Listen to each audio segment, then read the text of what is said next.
Welcome to the WedCo podcast, where wedding wisdom meets street smarts. We're dishing out all the tips, tricks, and wedding goss to take your wedding to the next level. Time to ditch the formalities and get this party started.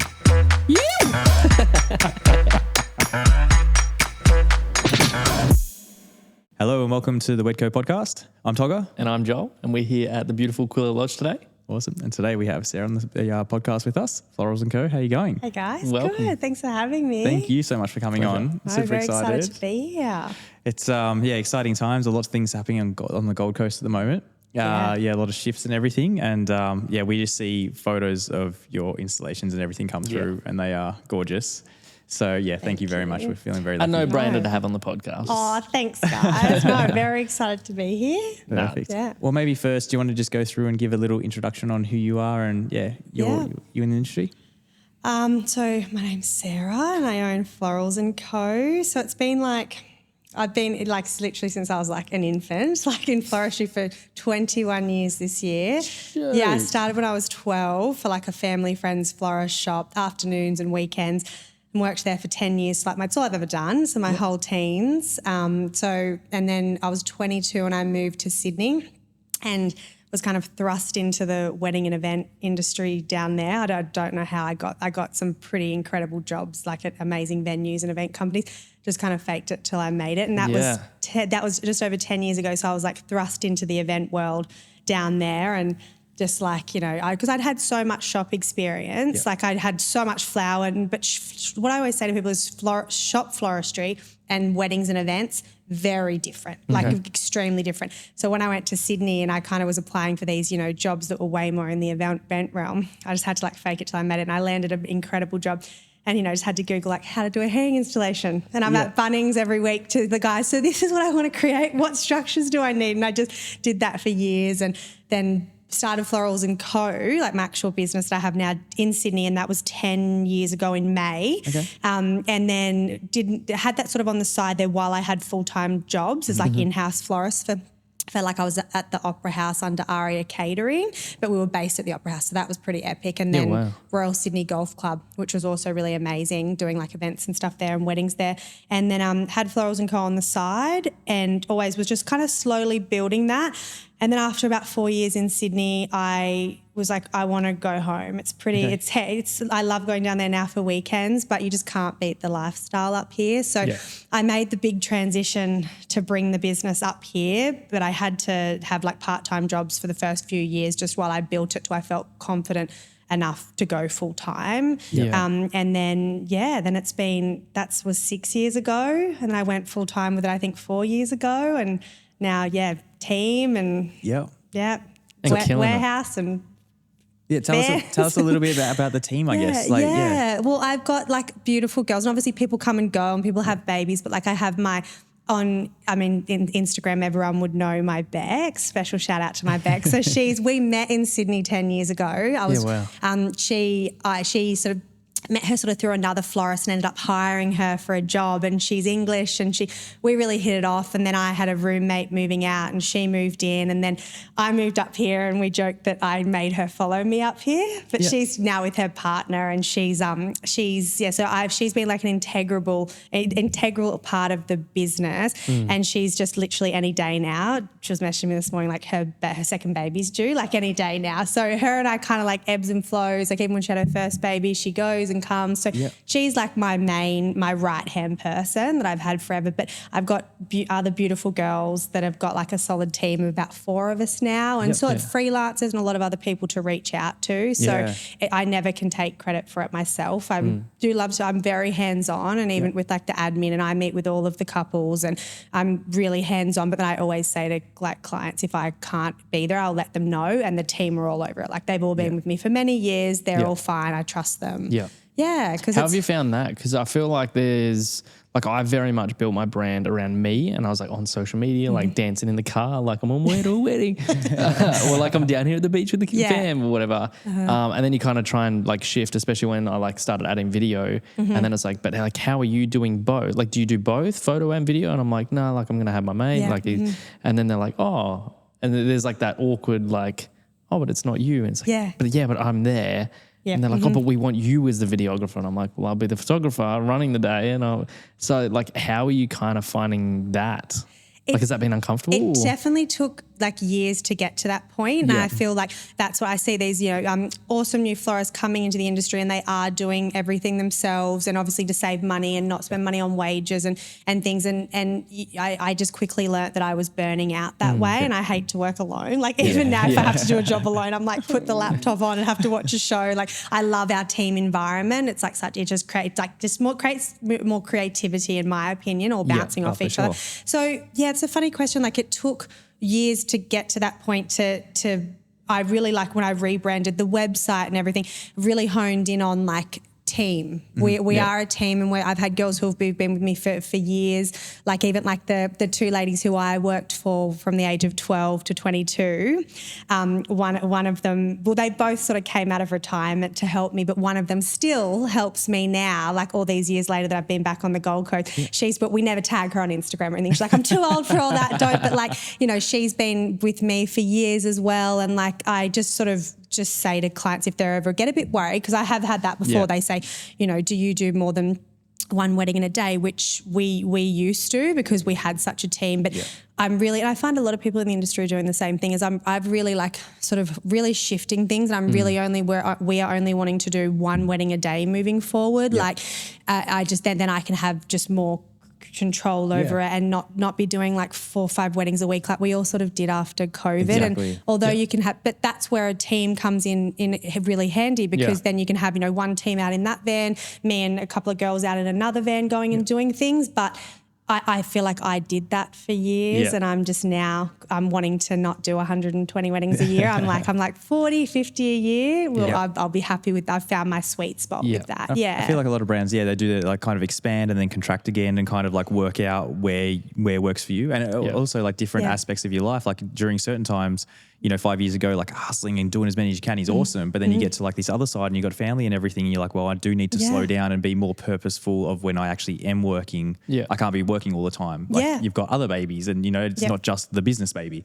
So and having a personal life on weekends, like having a Saturday off. What is that? Like even like it's been so nice the last few weeks. I'm like, let's go. But even like we last week, what day is it? We're Monday now. On Friday we had a beautiful wedding, and then I had Saturday, Sunday off. And that was nice, and it was a beautiful wedding. But then kind of looking at the calendar, and not, even though I do have a team, they aren't full time. Like I had Beck's part time and another full time, then part time, then another part time.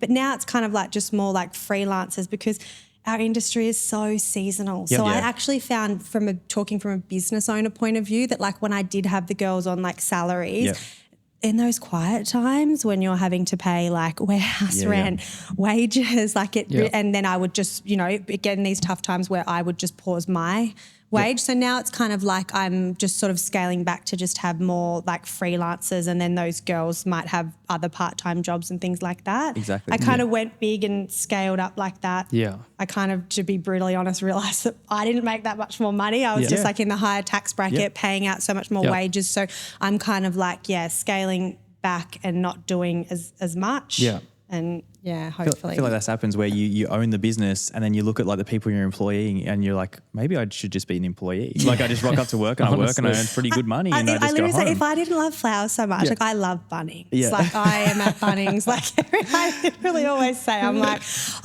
they make really good money. I'm like, I'd probably make more money working at Bunnings, but I love what I do. Look, let's be real, you probably have more knowledge. Let's be real. 100%. I know, those like cable ties and aisle hooks 13 and everything. and B, you know exactly where they are. I know exactly where to go these days, She's telling them, she's like, I need cable ties. Yeah, 100%. Yeah, and like when I'm doing all my business reconciling everything, it's just like Bunnings. Yeah. So that's always a good backup if anything happens and people aren't into flowers anymore. I've always worried about that, wondered about that, is like just the space. So obviously you've got a workspace and everything like that now. Yeah. You must need, especially when you were doing, say, like 4 or 5 weddings per week, the amount of space for the florals just to be able to do your work. Yeah. So is that something new that you've come across, having that space, or has that been for a while? Yeah, so we actually worked from home, but we had like sort of like upstairs, downstairs situation that was huge, like a really big space. And then we even outgrew that. So now I'm in a warehouse in Burleigh, and like we can just spill out, and it's beautiful. Like it's awesome. And it's nothing fancy. And I actually share with two mates that I went to school with, like, and they're plumbers, so they have their section. awesome. So like it's nothing fancy. Like I can have brides come there, but I often like to meet them like in a coffee shop or something. But it doesn't need to be fancy because all the really fancy ones that I looked at were like thousands of dollars a week, and I was like, we have a lot of months where there's no weddings. Weirdly, like I don't understand that. Like I got married in June, and it was epic, like a winter wedding up here on the Gold Coast. I'm like, why aren't, it's getting busier in June, July, I think, but I'm like, it's the best time to get married. Definitely. It's not too hot. I'm booked out. Beautiful. You are? I'm booked out all June, July, and I have been for like they're the only 2 months of this entire year that I'm booked out for. Because that's so not the norm. Yeah. Like so not the norm. Wow, but in saying that, I feel like I've gotten so many more June, July inquiries like this year, last year, but before that it was like dead. Yeah, exactly. Yeah. You're like, September, November, March, like around there, you're really busy. But So when looking at the calendar this year, I'm trying to spread it out so that it's like consistent work all over the 12 months, except like December, Jan's a bit tricky with Christmas and stuff. But like instead of these freaking months where it's like we have so many weddings on and then the next month's dead, it's just so hard for cash flow. it is definitely. You're like balling and now I'm broke and now it's like all the Gotta things. put that savings aside and the tax savings and And Bunnings like, come back to Bunnings. like, Bunnings no is all of a Bunnings sudden trip. broke. We had a bunch of people, we reached out to our crew and we had a few people write in some questions. So I just want to ask a few of those. So first one isn't actually a question. It just is simply a statement. I guess it is a question. Why are you such an absolute babe? Not at all. It's good makeup and hairbrush. Was that from Beck? I'm not going to say That's who it really was. lovely though.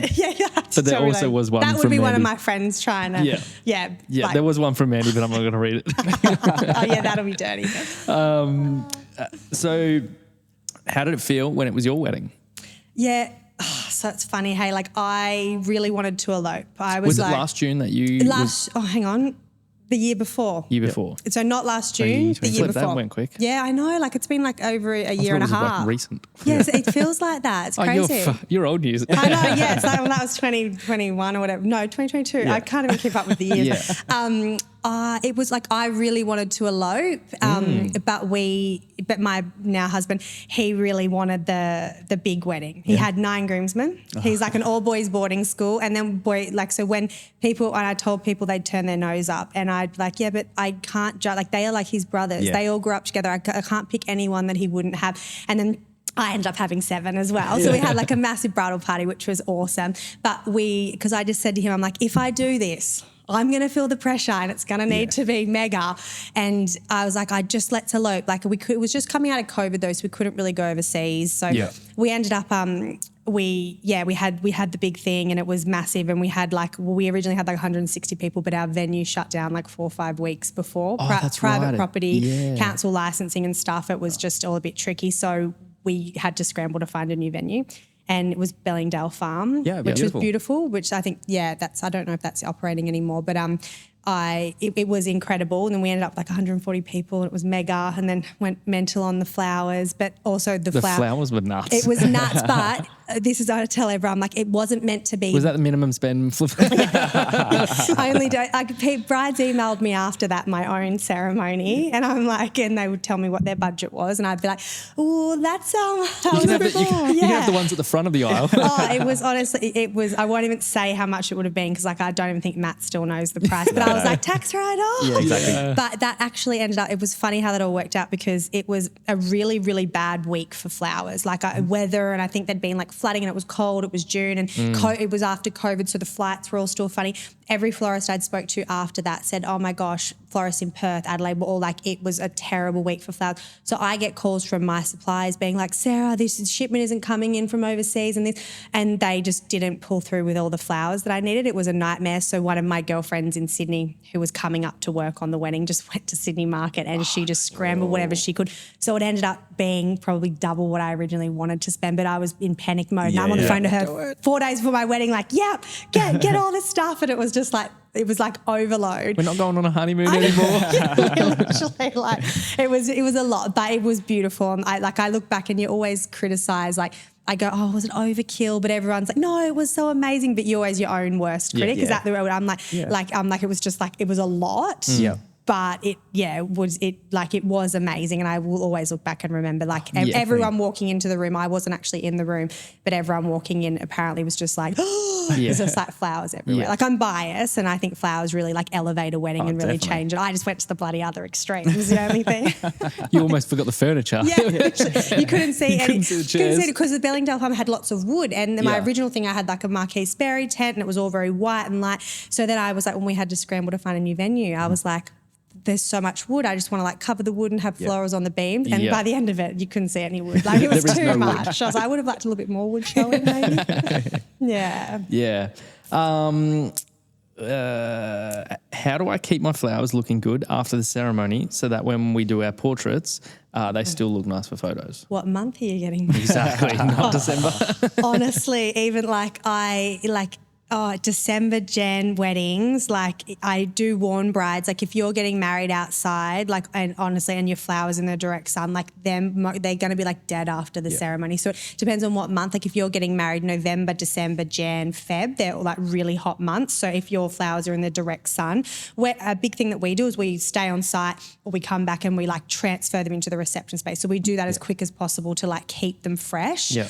I would say, just get them moved as quick as possible, like once you walk down the aisle, but then everyone wants to stay and get photos in front of them. So it's tricky. It's really like, I would love to chat to this person and be like, are you getting married in sun or like in a chapel or something? Yeah. Well, like we had one, it was December, wasn't it?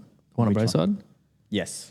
We went on Braeside and literally like you could almost watch the leaves just going like this and just like fall. And I don't think, I mean, maybe it's just me being a bloke and not really understanding flowers, but like I feel like you warning, couples that, your flowers are going to be dead by the end of your ceremony if you're whatever.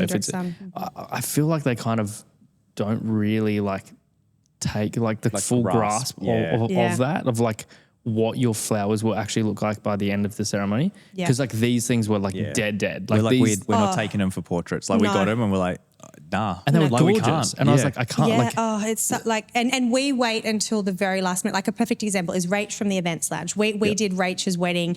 She got married on the 1st of December. Then when she emailed me, she's like, so we've locked in this date. She's like, I know it's really hot. And I was like, Rach, I was like, it's so hot for the flowers. But we literally, we did these beautiful pots and florals, and we waited till like the last minute to put them out when like I knew like the bus was coming up the hill, up that Carroll Hill, wherever it was.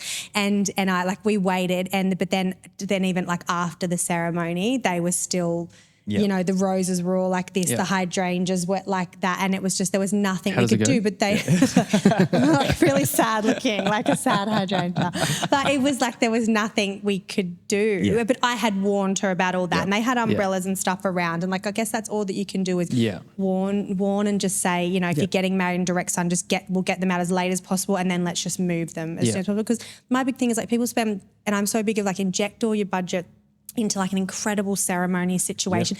Get rid of all the small stuff like the signing table arrangement. Put your bouquet down. Like there's not even like little wishing well table arrangements and stuff. Get rid of all the small stuff and like make your ceremony more beautiful and then bring it into the reception to, repurpose it around and reuse it. But there's such a fine line with what month, because it's the heat up here is like a different kind of heat. It's crazy. So I'm just always really like honest with brides, and that's why I like to meet with all my couples. And I'm just like, I guess maybe it's like a confidence thing over the years that I'm just very like straight up and then like, no, I don't think that will look good. I wouldn't suggest to do that. I think they're going to be too soft and they're going to wilt. Like I just really try and communicate with them. Just bring them like an old bouquet, like this is what it will look like. Feb, literally. January, this right here. And can I just... I made this morning. While I'm with two photographers, I'm just going to ask you guys to never do something. Photographers, videographers. It's like, because we make these like beautiful bouquets with these soft flowers and like even white roses, and then the photographer will come and grab it and like oh, I'm just going to get some photos, and then they're banging on the floor like next to the ring boxes, and I'm just watching. I'm like, oh my God, the ceremony hasn't even happened and all the flowers are bruised.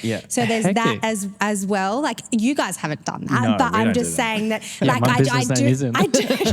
I will never like tell, but I've seen it happen so often, and I'm like, oh, that's going to be bruised before the ceremony even starts. So there's also that. They're flowers. You have to be delicate. Like they're got to be careful with them. You can't just like, or even bridesmaids on the way to a ceremony, they'll like bang the bouquet down on their lap, and then they're just so bruised after. I just had to bring that up. It's been on my mind. It's good. It's like, because we bring a lot of those controversial, not even controversial, but like those points to the podcast and trying to educate people. So it's cool cool to see that from the other side of things. Yeah.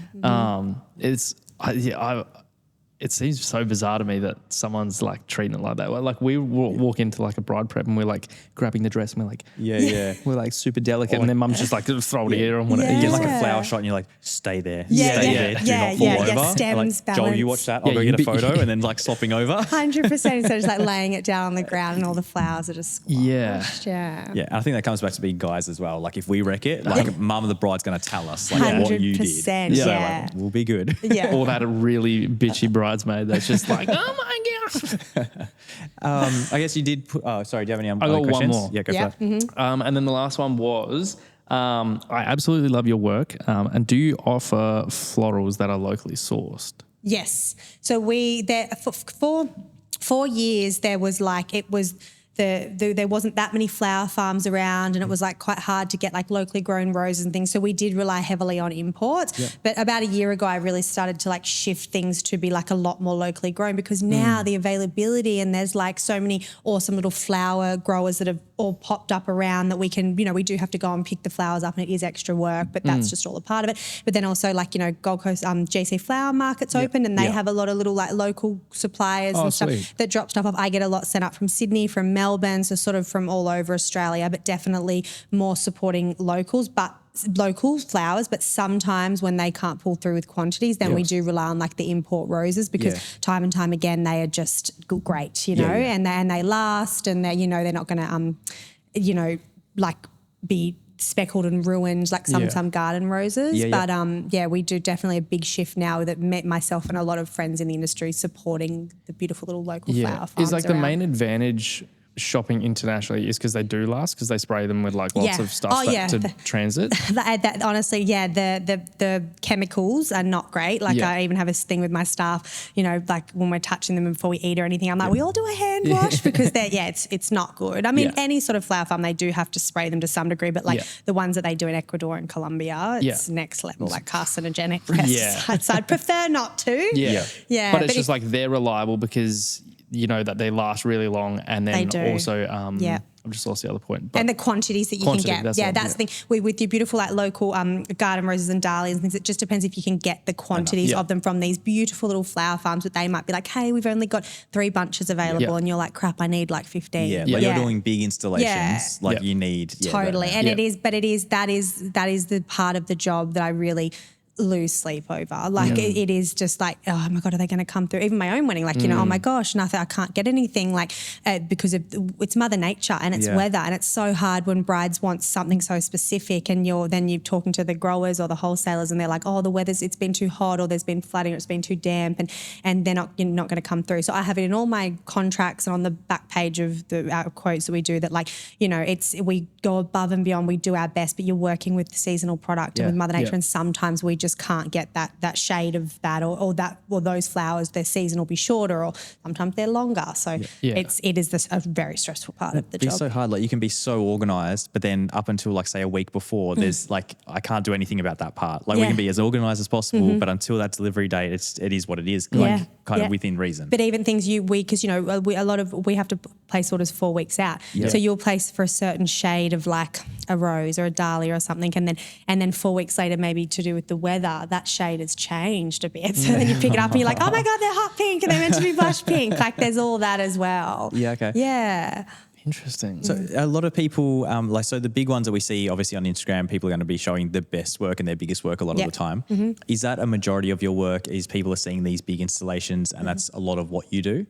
Yeah, a lot. I think like when I started, like I, a lot of, because I slowly, gradually built the business. And that's why I say I have so many lovely girls reach out to me, like, I'm just getting into the industry, or do you have any advice? Because I've been doing it for so long now.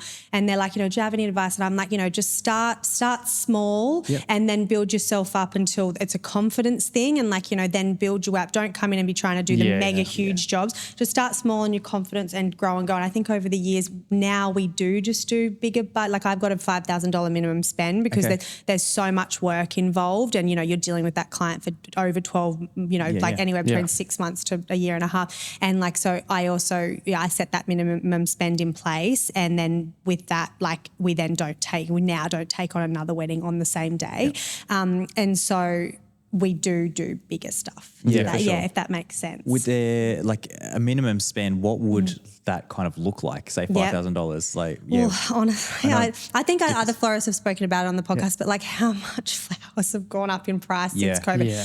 Like honestly, I've been That's doing one this. bouquet. Yeah, literally, I've like literally been doing flowers for 21 years, and I am just like.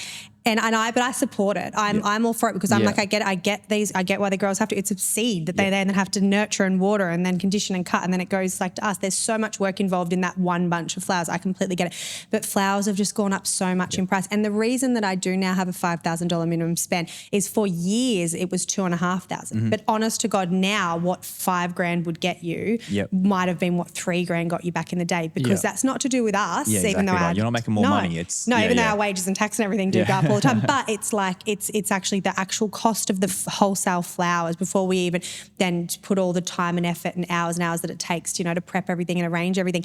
It's like they're so expensive. So I had to put my minimum spend up. So what like $5,000 would get you, to be honest, would be like bridal party flowers and then like an epic ceremony sort of installation that we could then, and like a welcome sign that we could then move into the reception space, and then outside and then delivery and staffing costs and everything, and that $5,000, and then I'd say reception flowers would be more than that. Yeah, okay. Yeah. That still sounds like pretty reasonable though. Like by the time you've got that and your ceremony is looking amazing. Yeah, like that's where I would say I'd be like spend like a few grand on your ceremony, like make that amazing, because that's your photo points. And I'm so flexible as well. Like I'm always back and forth with brides, so many emails and making suggestions and things. There's so much admin time involved, but it's a part of the job that I do really like, because I'm a real people person. I love that customer service kind of element, and I really do pride myself on that, and where we're actually known for that, and a lot of like our Google reviews say that, like the level of like customer service.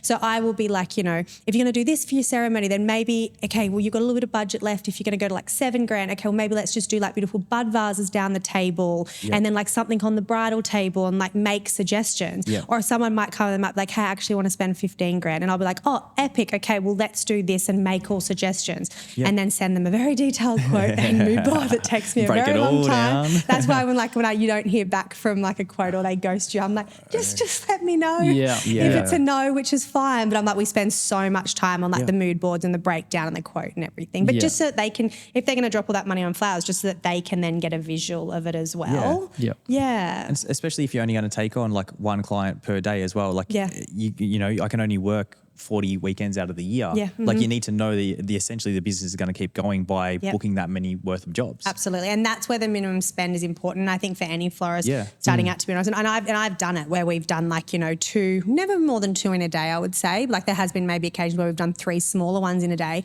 And now I'm just like, oh no, like you're like racing around I like to, deliver the bridal bouquets myself when I can. Like you're racing around like on the strict time, trying to get everyone their bouquets because you're doing 3 weddings in one day. And you can totally, there's some florists who do that and they have like massive teams. And I kind of built up to that. But as I said at the start of the podcast, like I'm now scaling back and just doing sort of, I won't say quality over quantity because I don't really like saying that. There's no quality over quantity couples. All couple, every couple's beautiful, and it's not, so that's not the right word, but just doing, what would be the I'd say more extravagant, because like I understand doing bigger stuff. That's where we are now. We've done, small stuff for for years, but we've built ourselves up to doing bigger stuff. But it's not quality over quantity. Yeah, the quality hasn't changed, because if you're doing the 3 bouquets and the big piece for the ceremony, it's still the same quality. But now you're just doing more of it. That, but even like that's, and I think that's why I really have we have the minimum spend and we do bigger stuff, is because I know myself, and I get emails like, could you just do bridal bouquets, and we can even pick them up. And I'm like, I know that I give every wedding 150%, and every couple, the communication and admin, like my husband's always like, can you please get off the laptop? Like I give so much of myself. So, and even my girls, like I've got Bex has always been on the admin with me, and she's amazing, and she's always back and forth with people, and we give so much that even if you're just getting bridal bouquets, but we already have a wedding on that day, like people will say, oh, but it's only bridal bouquets, or can we pick them up? I'm like, I know I'll give 150% of that when I should be focusing on the bigger wedding, as bad as that sounds. I don't want to book myself out with like small stuff as well. It comes back to running it like a business. Like you just got to run it like a business. I hope I'm explaining this. Like I hope that makes sense. Yeah, it definitely does. Yeah, it's probably all the into stuff that I tell my stuff that I'm like to tell myself of like, oh no, I feel bad saying no to that inquiry, but there's a reason for it. For sure. Yeah, and I'm just like relaying that. And then you can properly like give the proper service that you want to give to your clients that allows you to give that to them. Yeah. If you could, otherwise you wouldn't be able to. Yeah. And you talk about doing a lot of more extravagant weddings, I'll go with now, or bigger weddings now. Are a lot of them local, or I did see that you were over in Europe last year as well. Yeah. Is that something you're aiming more towards? Well, I was. We were meant to be moving over there. I know that was the plan. We were meant to. I was meant to go over to Italy for a few weddings this year, but Oh wait, you were actually going to move there? yeah, no, I was like, oh shit. we were going to go for like a couple of months, but now having a baby in July and timing, didn't work out with we. Like had a bit of trouble and whatnot. So you can't, I'm letting you cut me, the control freak, can't plan out the month that you're going to have a baby, because we were like, we'll take our 6-month baby over there and just go for a couple of months, but it didn't work out that way. So now I'm having a baby smack them in the middle of the European summer. So that's not for me this year. That's all good. And then we'll try get over there next year. Yeah, but summer I did do 2025. it. Yeah. And then just everything happens, for a reason. And so we did go over to Lake Como. I took Bex with me, my right-hand girl Bex, and that was amazing. We worked with a stylist and a planner and like an incredible group of creatives, and that was kind of to like launch into the European. I thought I was launching into the European market, but it hasn't worked out that way yet. But the plan is to do international weddings. Like I'm going to do a wedding in a few weeks' time at Redleaf. Will be and like and like Sydney and like Hayman Island, and so doing obviously like more destination stuff, but not too much. I think, I'm not in the phase of my life, I'm about to be a mum. Like I can't be booking like every weekend, be like, see ya, I'm just going away again. Yeah. But definitely like getting more into doing destination. Yeah. I used to do that with my wife when we had our first kid and she was like 3 weeks old. Yeah. And so you're flying like your kid and your wife and we're all flying together, and all of a sudden we're making no money from this wedding because we're paying for accommodation and everything for everyone. 100%. And now we're just having all these awesome 3-day holidays everywhere. Literally. Yeah. But you get that experience. Yeah. Exactly. So there'll be a lot more of that. We spoke about it a little bit before, but you've got to be across the logistics game. So much logistics. It's one thing to do it here, but then Hayman Island or somewhere, that's a completely different story. Yeah, so much logistics, and that's the thing. You do have to charge travel fees, but some people, like I know with me, people like, no, I really love your work, and I heard great things about your customer service and reputation, and like, no, like we want you. We're happy to pay like the travel fees, like for me to get, like we did a beautiful one in Port Douglas with Alicia Bridger, who's an like angel on earth. I love her. And we did an awesome one in Port Douglas, and I took myself and one of my girls, Georgia, up there, and like that was, but you have to include like flights with that, like a van hire. Then we take all the flowers with us, but that's because the client couldn't find a florist in Port Douglas that matched what she wanted. She really wanted us to go, so she was happy to pay like the money to fly us up there and take everything with us. Yeah, so that was fun. It's still crazy for me to think about, like, we just take everything up with us. Yeah. Like, okay. Yeah. I know, like, boxes and ship things up there, and That's crazy. But it's like, but like you had Mandy on the podcast. That's like with her with Hayman. Like, and we've gone up to Hayman to do a wedding as well, and I've gone to work with Mandy as well, which was really fun. And I kind of actually, she's a really good friend of mine in the industry, and she's so open and warm with her knowledge to everyone in the industry, and she actually really helped me out with then like, okay, babe, will you do this with logistics, and sort of told me everything to do. So I'm very lucky to have her in my corner. So even having like places to ship to in Port Douglas and store it up there while you're waiting to fly up and everything like that. Yeah. Okay. And you have like the hire companies that'll like drive a truck up. So then you can put things on with them, but we actually take all the flowers on the plane with us, which is wild to think they're like in boxes, but there's a lot of like measuring and packaging and weighing things, and there's a lot of logistics to make sure that you just got to be really organised. Yeah, okay. Which I pretty. You're good at A-type, you're saying. I think all these years of doing it, the A-type personality, like I'm just like the most organised person. Yeah. Yeah. Oh, yeah, that's crazy. Like, we think we bitch about having, say, video stuff up on a plane, let alone a whole forest. Literally. And then as soon as you get there, you're like, get them into water, you got to hydrate them again. Get them into aircon. And even just like trying to protect them. Like you were saying, like, a photographer will drop them on, or like a bride will like lay them on their lap, and then they're like dead kind of thing. Or bruised. I know, they're temperamental flowers. They really, they need a lot of love and attention. It blows my mind that you're just like, we put them on an airplane. But I do have I've got some amazing suppliers in Sydney and Melbourne that can actually just fly me flowers anyway. So in that case, actually, we took some up there. Hayman Island was a bit different. Like you've kind of got to take it all there with you. But now that I think back at Port Douglas, I had actually a lot flown into Cairns Airport as well. Yeah. Okay. Yeah. And then talking about like say workshop and teaching, because obviously you're in-house stylist at the Opera House. You're saying. Yeah. That was, a lot of florists, especially newcomers, would aspire to something like that. Yeah. Do you do workshops or retreats or anything yourself? So I get emails all the time asking, and people being like, I'd just love to come and do work experience. And I thought maybe this year would be my year to do workshops, but I saw a psychic at the start of the year and she was like, it's not this year, it's next year. So I'm just going to go with that. But that is my plan eventually. Like I really want to do, but whether that's, just one day workshops or master classes and kind of taking, like I just got to figure out how I want to do it, but that is in the cards. It's just not this year. I think next year it will be. Yeah. And that's like trying to work out, okay, then am I taking on less weddings because I'm doing more workshops and trying to figure out that whole system Yeah, all over totally. again. Yeah. Like, I mean, I like that thing. Weddings and event is my passion. It's what I love. Yep. And probably crazy just working myself to the bone all the time with them. But I'm like, I love it and I thrive off the adrenaline. But I'm like, maybe, if I maybe decide to pull back on that and then just do masterclasses and workshops maybe next year. Yeah. Yeah, we're just talking to Marina. She's like, I just flew back from London. Now I'm going to LA. I know. That sounds pretty nice. Yeah, That sounds pretty good to I'm me. so excited for her. Yeah. I was like, anyone's listening? Go back to Lake Como and do a masterclass. But there's so many amazing florists around the world who like doing masterclasses and offering, workshops and masterclasses. So I was a bit like, is there still like room for me? But I think there always is. There's always, and I do get asked all the time. Yeah. And a lot of people do email saying, I'd love to come and, do work experience, or I'm really looking to get into the industry.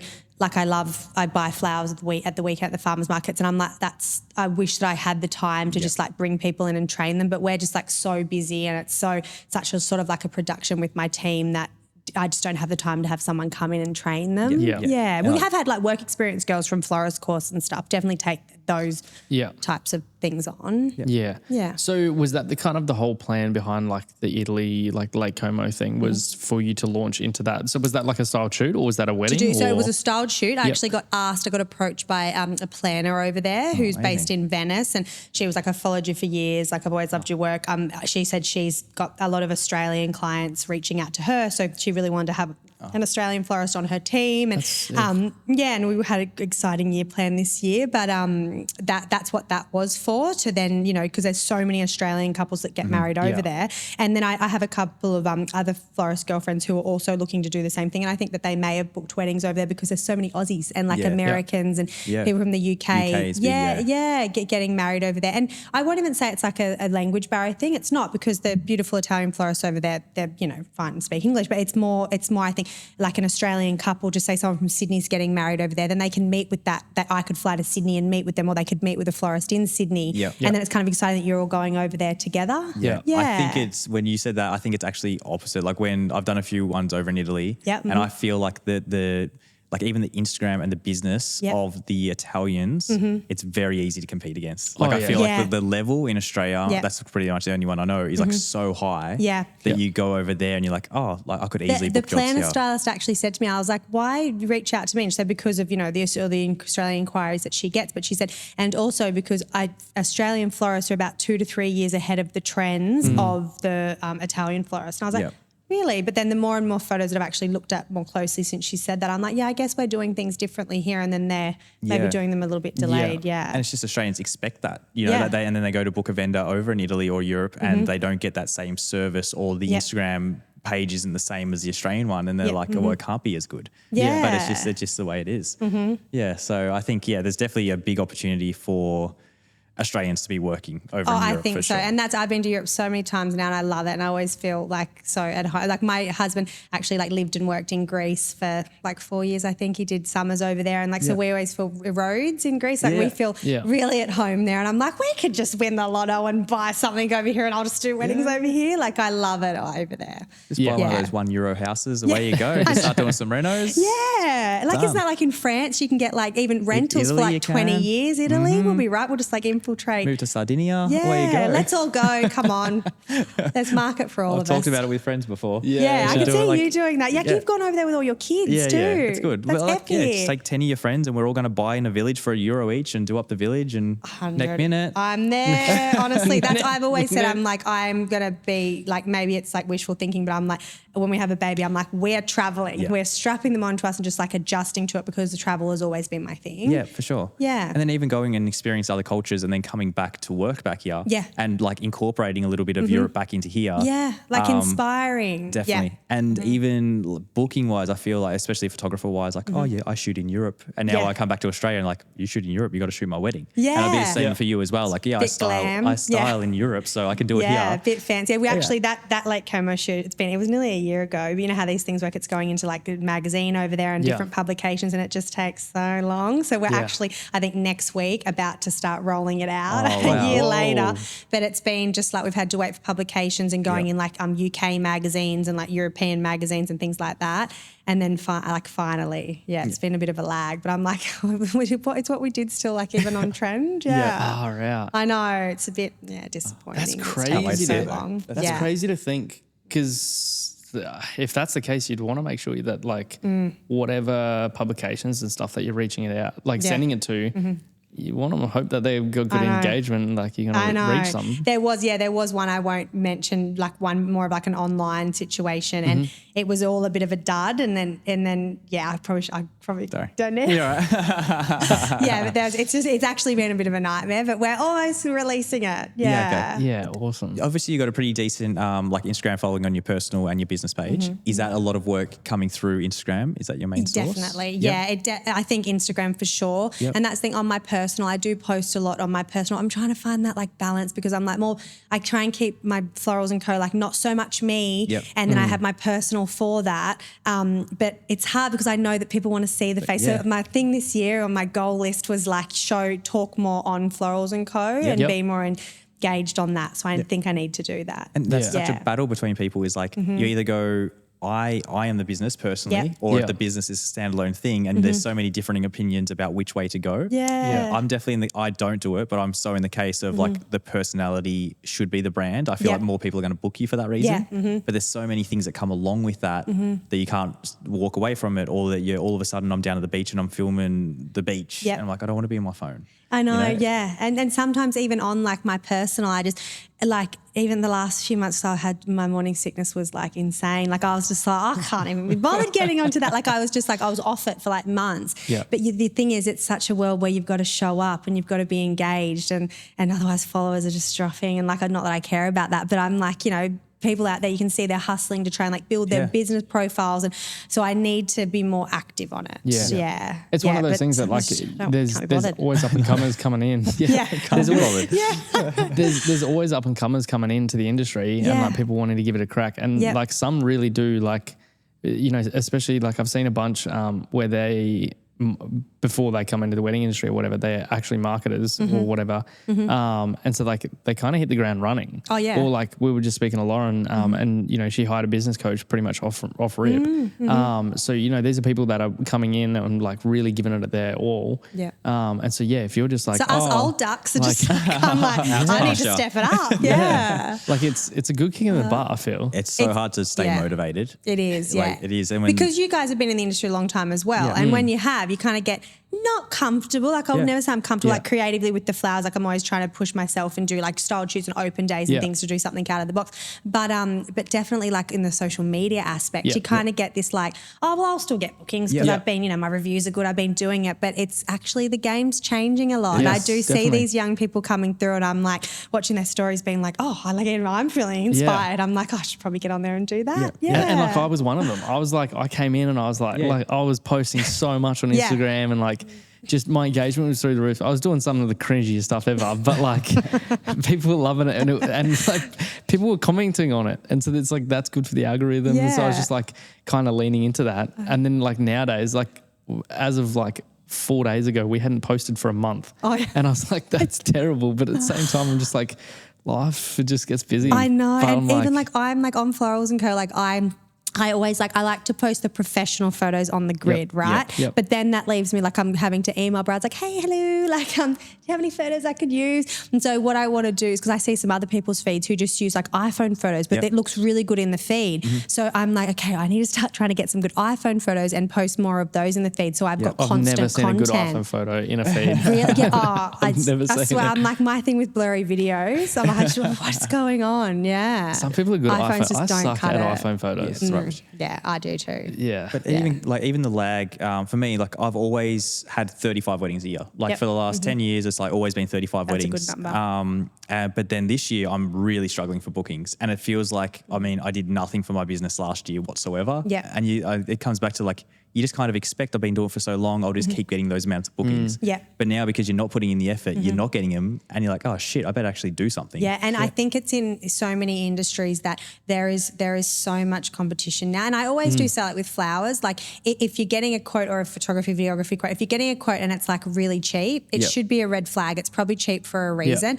And like people will say to me like, oh, could you use cheaper flowers to make it cheaper? And I'm like, these days there isn't really any cheap flowers, but also I won't ruin the integrity of our luxe premium work that we do by using cheap, crappy filler flowers. Yeah. I will instead be like, let's do beautiful foliages and branches and things to beef it out rather than using actual cheaper flowers. But so there is ways to, bring costs down. But I think if you're getting a quote from us and then a quote from another florist who's just starting it's not out. like for like. No. And it's like, I'm like, look at what flowers they've said they're using. Are they matched up to the premium flowers that we're using? And then if it is flower for flower and the same and that one's really cheap, that's an alarm. It's from grandma's backyard. Yeah, it's an alarm. But or they're just, starting out and just trying to get the amount of honest to God, the amount of emails I've had being like, oh my gosh, are you available in 2 months' time? My florist has just shut down because they quote way too cheap. They realise there's not a lot of money at the end of the day with flowers, to be completely honest, because they're so expensive and then wages and everything, tax and everything as well. And then so these florists start out and they just try book everything and charge like nothing, and then they burn out and then they shut shop. And then we get so honestly, if I had $1 for every email we've gotten over the years of people being like, are you available? My florist is shut down, or I can't get onto them, or they just can't do my wedding anymore. Yep. And I'm like, so I feel like going with a reputable vendor. You did? Yeah, I had 3 last year. He doesn't even do flowers. Oh, florists. That's what I mean. I had 3 people come to me and be like, who's a florist you recommend 2 weeks before their wedding? Yeah, because 3 times their florist shut down. Yeah. It's seriously, it's a thing. It's surprising, but it is a thing. They underquote, they burn out, and then because it is so labour intensive, it's such a hard slog. So when people email me and they're like, I love buying flowers for my house, I'd love to get into floristry, I'm like, go to uni and do something else. It's just, no, I love it. I shouldn't say that, but it is like so labour intensive. It's such hard work. And I often have, girls come and do trials or whatever and and they're just like, this is just too hard and they don't like it. So you have to really love it or otherwise you burn out, you charge too low and you shut down. And it's so common that happens. Yeah. Even photo and video, there's a amount of people like throwing out like you won the prize and they're giving away 10 weddings or something like that. And they're the same thing, like so many like, oh, my photographer's not doing my wedding. 3 weeks out. And I'm like, no shit. Yeah. So going with, you might get a quote and go, oh, they're expensive, but they've been around for years and they're reputable. Like, they're going to do an amazing job. So it's just so hard. I get price shopping and how you were saying with like, it's quieter for inquiries. Every single person I've spoken to in the industry is like, it's definitely quieter for inquiries. And whether that's, I thought it was because of like the just cosy living. I thought it was maybe that people just not as many people having big weddings or maybe not wanting as much flowers, doing weddings on the cheaper. But then Shane Shepherd on your podcast said the COVID lag, is that what it's called? Made a really good point about like couples weren't really meeting in COVID, not getting engaged, so there's not as many weddings happening this year. It could be that. Yeah, for sure. And then, and I think it's almost like, it's also, you're coming back to it, it's a kick in the ass. Like there was a wedding that both Joel and I got an inquiry for and he just won it just before today. And it is a kick in the ass to me. I'm like, oh, that's so sad. But also it's like, you got to pull your finger out. Like you got to do better because there's a reason why people are going to book Joel, So it's like, you can either look at it as, oh, this is fucked. Or like, oh no, I need to do something about my life. Yeah, okay. So it's cool. Like and it's gonna keeps us on our toes. That's the thing with our industry is I could never do an office job and I never have. I mean, even though there's a lot of officey admin involved with what we do, but it's still creative. Like I'm like, it keeps us, we're always like on our toes and it's always different. So it's good. Yeah, it is. Definitely. Yeah. I think we're almost at about an hour now, which is crazy. Goodness. I was like so nervous before this, but this has been so nice just chatting. But yeah, I think, sorry, go. I was just going to say, is there anything that you want to like, any hidden nugget that you've got that you want to kind of help influence brides or grooms, planning their wedding? Yeah, like I think what I just said before is if you are price shopping, and I get that people do, and I love when I get an inquiry that's like, hey, Sarah, or hey, Florals Co team, I love your work, I've followed you for a while, or like you did a friend of friend's wedding or something, where they actually like don't just email you, hey, can I Yeah. get a price for this? And I'm like, get it. I'm like, hi, congratulations on getting engaged. Like, you know, when you're just emailing vendors and just like price shopping around, like go on their website and don't just freaking BCC where they've sent it to a million other florists and you can see, and they're just price shopping. Like, you know, go on their website, look on the about and maybe get the business owner's name or you know, like a nice inquiry, because I get that people are price shopping, but like we honestly pour our heart and souls into our businesses. 100%. That when you do just I get so many of those emails just price shopping. Hey, can I get a quote for this? Or hey, like, or they won't even fill out the form properly. It's so just make it a bit more personal, and then you're going to get so much more out of your vendors. Like, we want to go above and beyond, and like, you know, like I get so chummy with my brides. Like, I've stayed friends with so many of my brides, and like, you know, because I get really like I want the best for them and I want their day to be incredible. And when they're nice over email, and please don't send a DM. Don't DM a quote. Just email. And you get so many DMs wanting quotes. I'm like, please just send an email. But yeah, make the email personable. Yeah. That's like a tip for wedding planning. Love it. And then because you give in, like we talk about all the time, as much as the bride's going to give you or the couple's going to give you, you kind of reflect that back to them. So it's like as soon as they're just like, man, price, you're like, here you go, take the prices. I know, I don't care. but when they're like, hey, like, I love your work, or I followed you for a while, I'm like, I love you too. Let's talk about your wedding day, you know. Have it all for free. Yeah. Have it with your best friends. And then, honestly, like we go, like it's probably not the smartest businesswoman thing, but like Bex or my staff will always say to me, I love a bride, and then I just like overspend on her flowers. Like, I want to make it so amazing and put extra value into it. But I'm like, I just love her. Like, she's just become a friend. You know, you'll get so much more out of your vendors if you're just really kind. Yeah, for sure. Yeah. Definitely. Treat them like humans. Yeah. And don't ghost them. Like, if they've done you a big proposal, just to email back and be like, thank you so much, but I've gone with someone else. Yeah. Absolutely no worries at all. But like, just to let us know. Yeah, for sure. Yeah. Definitely. Awesome. All right. And then where can people find you on the socials and everything? Florals Co. Yeah. And then, the website's like www.floralsco. Perfect. Yeah, it's pretty easy. You'll be talking to the phone a lot more on Florals Co this year? Yes, heaps. How about we all hold each other accountable? Yeah, We're and we'll just like, I'm not doing that. oh, it's so hard. Awesome. So thank you so much for coming in. Thanks for having me, you. guys. And I love what you're doing. It's so great for our industry and so great for couples. Yeah, you guys should be very proud. Thank you very much. Cool. Thanks, Sarah. Thanks for tuning in to the Wedco podcast. We're dropping a fresh episode every week featuring industry professionals dishing out the wedding wisdom you need to turn those dreams into reality. Make sure you are following us on social media, you have those notifications turned on so we can help plan your wedding day. Your dream wedding day just got a whole lot easier. Thanks for listening.